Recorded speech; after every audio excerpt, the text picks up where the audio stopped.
আমি প্রথমেই শ্রদ্ধা জানাই মহান নেতা, মুক্তিযুদ্ধের ঘোষণা দানকারী,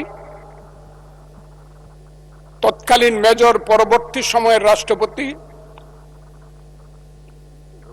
শহীদ প্রেসিডেন্ট জিয়াউর রহমানের প্রতি,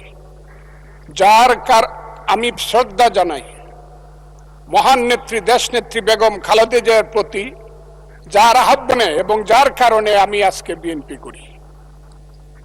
তিনি আজকে নাই, আমি তার আত্মার মাগফিরাত কামনা করি।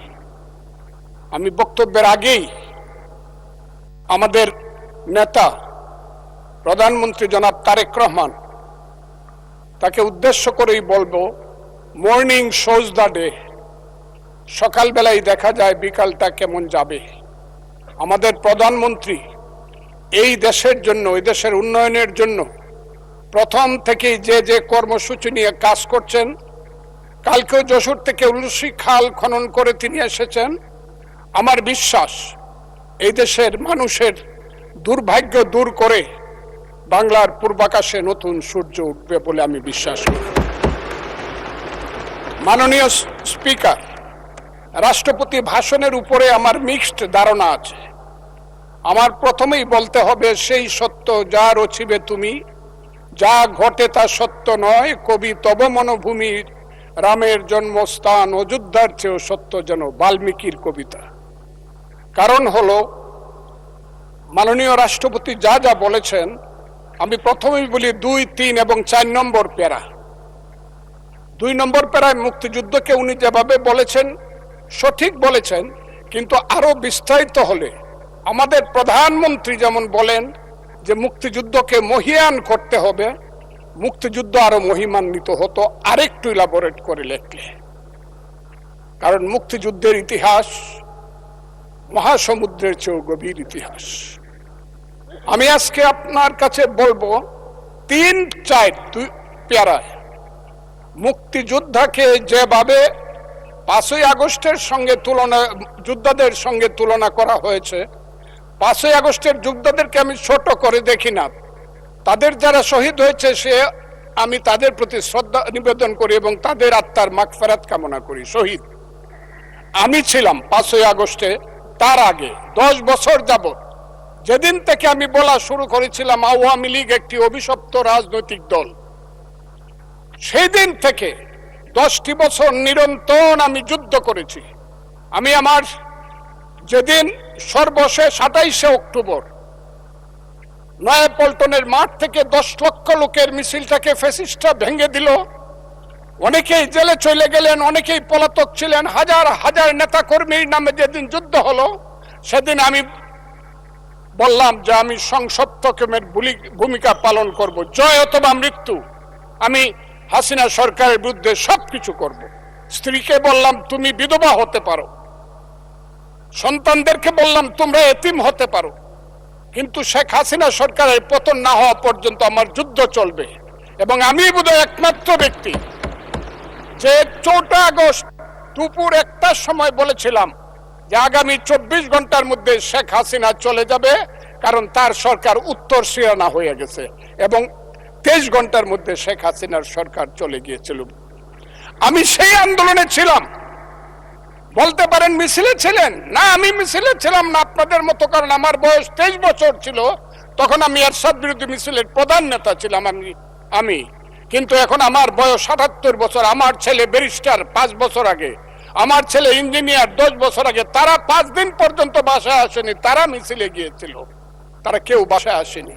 কাছে আগস্ট মাসকে আমিও খুব ছোট করে দেখি না, তবে কোনো কারণে আগস্ট কোনো বিপ্লব নয়, আগস্ট হলো গণ অভ্যুত্থান। সেই গণ অভ্যুত্থানকে যারা মুক্তিযুদ্ধ এবং মুক্তিযোদ্ধার সঙ্গে তুলনা করতে চায়, জুলাই যুদ্ধ এবং মুক্তিযুদ্ধ, তাদেরকে আমি বলবো, সবাইকে আমি বলবো, এই কথাটা বলাই অন্যায়। কারণ মুক্তিযুদ্ধ প্রশান্ত মহাসাগরের সঙ্গে ডুবার তুলনা করা যেমন, হিমালয় পর্বতের সঙ্গে টিলার তুলনা করা যেমন, মুক্তিযুদ্ধের সঙ্গে 5ই আগস্টের তুলনা করা ঠিক তেমনি। আমি আজকে খুব পরিষ্কার ভাবে বলতে চাই, মুক্তিযুদ্ধ এবং স্বাধীনতা সংগ্রাম একদিনে বাঙালি জাতির হয় নাই। ওই কালকে আমাদের ভাই, আমার এক ভাই ব্যারিস্টার নৌসাদ জমির পাল বংশের কথা বলেছিল যে পাল বংশ আজ থেকে প্রায় 1000 বছর আগে, 2000 বছর, 1000 বছর আগে বগুড়ার মহাস্থানগড় পুণ্ড্রবর্ধনের রাজধানী স্থাপন করে বাঙালির যে শাসন শুরু করেছিল, তারপরে সেন শাসন থেকে ধরে সর্বশেষ মুঘল শাসনের পরে যখন 1757 সনে মীর জাফরের বিশ্বাসঘাতকতায় সিরাজউদ্দৌলার পতন হয়েছিল, নীল সাহেবদের অত্যাচারে যখন মানুষ জর্জরিত হয়েছিল, 1770 সন যাকে বলা হয় 74-এর মন্বন্তর, সেই সময়ে যখন বাংলার 1/3 লোক না খেয়ে মরেছিল, নীল সাহেবদের অত্যাচারে যখন বাংলার মায়েরা কেঁদে কেঁদে ছড়া বলতো, ছেলে ঘুমালো, পাড়া জুড়ালো, বর্গি এলো দেশে, বুলবুলিতে ধান খেয়েছে, খাজনা দিব কিসে, ধান ফুরালো, পান ফুরালো, খাজনার উপায় কি, আর কটা দিন সবুর করো রসুন বুনেছি। সেই যে ব্রিটিশের বিরুদ্ধে যুদ্ধে বাংলার মানুষ প্রথম নেতৃত্ব দিয়েছিল, সেই নেতৃত্বের মাধ্যমেই আমরা দেশ স্বাধীন করেছিলাম। আমি আজকে আপনাদেরকে বলি, 2005 সন থেকে ধরে 8 সনে ক্ষুদিরাম মের ফাঁসি, যে ফাঁসিতে গান হয় বাংলায় আজও একবার বিদায় দেমা ঘুরে আসি, সেই প্রফুল্ল চাকির ফাঁসি, এই যে যুদ্ধ, তারপরে চিত্তরঞ্জন দাস, এরপরে 190 বছর পরে একজন বাঙালি মুসলমানের সন্তান, বাড়ি তার বরিশাল, সিরাজউদ্দৌলার পরে প্রথম বাংলার সিংহাসনে বসলো। ওই দিন দেখলাম 2 জন মন্ত্রী সাহেব বললেন উনি মুখ্যমন্ত্রী। নো, 1937 সনে যখন শেরে বাংলার সিংহাসনে বসেছিলেন, তখন উনি প্রধানমন্ত্রী ছিলেন। সেই শেরে বাংলা ফজলুল হক, হুসেন শহীদ সোহরাওয়ার্দী, দেশ থেকে দেশান্তরে গিয়ে সুভাষ বোস, মৌলানা আব্দুল হামিদ খান ভাসানী, বঙ্গবন্ধু শেখ মুজিবুরেরা বাংলাদেশের স্বাধীনতা সংগ্রামের ভিত্তি স্থাপন করেছিল। সেই ভিত্তির উপরে দাঁড়িয়েই 1971 সনে আমাদের নেতা সেই শহীদ জিয়াউর রহমান বলেছিলেন প্রথম নিজের নামে, I Shahid Zia, I major Zia do hereby declare the independence of Bangladesh, প্রথম নিজের নামে, পরে বঙ্গবন্ধুর নামে। আমি আজকে আপনাদের কাছে বলতে চাই, মুক্তিযুদ্ধ এত সহজ জিনিস না। আপনি যে এখানে বসে আছেন, আপনি যে সালুটি করে যুদ্ধ করেছিলেন 4 দিন, কত লোক মারা গিয়েছে, কত সন্তান শহীদ হয়েছে, একটা বন্দুকের আওয়াজ, একটা কামানের আওয়াজ সিলেটে হয়েছে, আর আমি ময়মনসিংহে বসে সেই আওয়াজটি শুনেছি। আখাউড়াতে সেই নদীতে যে যুদ্ধ হয়েছে, যে যুদ্ধে আমার বাড়ি থেকে 100 কিলোমিটার দূরে সেই শব্দ আমি শুনেছি। ওই যে ধানোয়া কামালপুরে কর্নেল তাহেররা যুদ্ধ করেছে, সেই যুদ্ধের সংবাদ শব্দ আমি কিশোরগঞ্জ থেকে শুনেছি। 11টা সেক্টর ছিল, 1 নম্বর সেক্টর কমান্ডার জিয়াউর রহমান, 2 নম্বর খালেদ মোশাররফ। জিয়াউর রহমান যখন ব্রিগেড কমান্ডার হলেন, তখন কমান্ডার হলেন সেইখানে। ওই ফেনীর যুদ্ধ, জাফর ইমামদের আজকে যাই করুক তারা, বিলুনিয়ার যুদ্ধ তো আমরা বলবো না। 2 নম্বর সেক্টর কমান্ডার খালেদ মোশাররফ হায়দার, 3 নম্বর সেক্টর কমান্ডার শফিউল্লাহ, 4 নম্বর সিআর দত্ত, 5 নম্বর মীর শৌকত আলী, 6 নম্বর MK বাশার, 7 নম্বর কাজী নুরুজ্জামান, 8 নম্বর MA মঞ্জুর, 9 নম্বর MA জলিল, এবং সর্বশেষ 11 নম্বর হইল কর্নেল তাহের, যার পা চলে গিয়েছিল। সেই যুদ্ধ, যে যুদ্ধে সারা পৃথিবী জড়িত ছিল, যে যুদ্ধে ইন্ডিয়া 3রা ডিসেম্বর 1971 সনে আমাদেরকে সহযোগী করার জন্য অংশগ্রহণ করেছিল, এবং তার হাজার হাজার সৈন্য এই মাটিতে রক্ত দিয়ে গেছে, এবং যে ইন্ডিয়া আমাদের দেশের স্বাধীনতার জন্য বঙ্গোপসাগরে যে 7ম নৌবহর এসেছিল, আমেরিকার বিশ্বযুদ্ধের রিস্ক নিয়েছিল, আমাদের জন্য সোভিয়েত ইউনিয়ন বদস 3টা ভেটো দিয়েছিল, তা না হলে আমাদের দেশ স্বাধীন হতো কিনা সন্দেহ ছিল। সেই মুক্তিযুদ্ধের সঙ্গে যখন 1 মাসের গণ আন্দোলনকে তুলনা করা হয়, তখন মুক্তিযুদ্ধকে ছোট করা হয়। আমি মনে মনে ভাবি, হয়তোবা আমি মরে গেলেই ভালো হতো। আমি আজকে আপনাদের কাছে প্রশ্ন রাখতে চাই, 5ই আগস্টের পরে কি হলো? আমাকে একটু 5ই আগস্টের পরে কি হলো আপনারা জানেন? এইখানে ইউনূস সরকার ছিল, আমি শিল্পকলার সামনে থাকি, একটা গান হইতে পারে নাই, একটা নাটক হইতে পারে নাই, একটা লালনের গীতি হইতে পারে নাই, একটা বাউল গান হইতে পারে নাই। সবকিছু কালো শক্তি ধ্বংস করে দিয়েছিল। তারা বলেছিল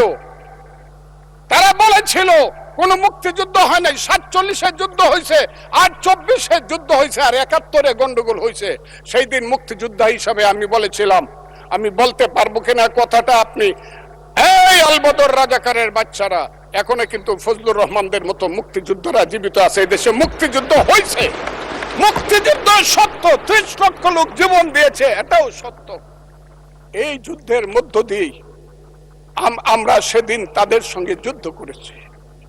আমার বাড়ির সামনে মব হয়েছে আমাকে হত্যা করার জন্য।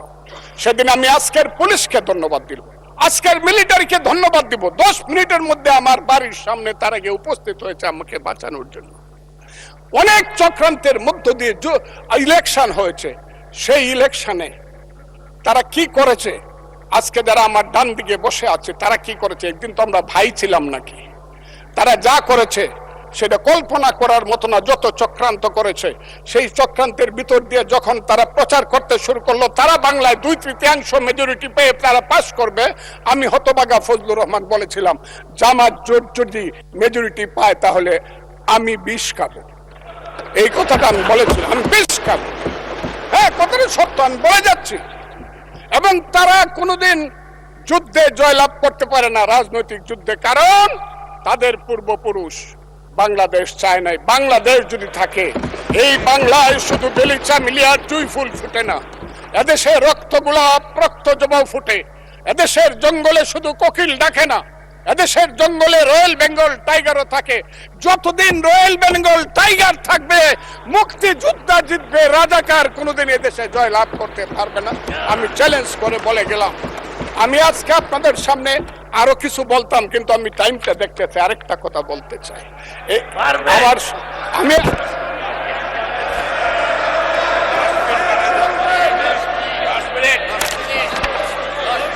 আমাকে 5 মিনিট সময় দেন, আমি শেষ করে ফেলবো। আমি আজকে আপনার সামনে শুধু বলতে এসেছি, মাননীয় সদস্য, আরো 3 মিনিট দেওয়া হলো আপনাকে। আমি বলতে এসেছি, হ্যাঁ, আমার বক্তব্যের পরে বলবে আমরা কি মুক্তিযুদ্ধ করি নাই।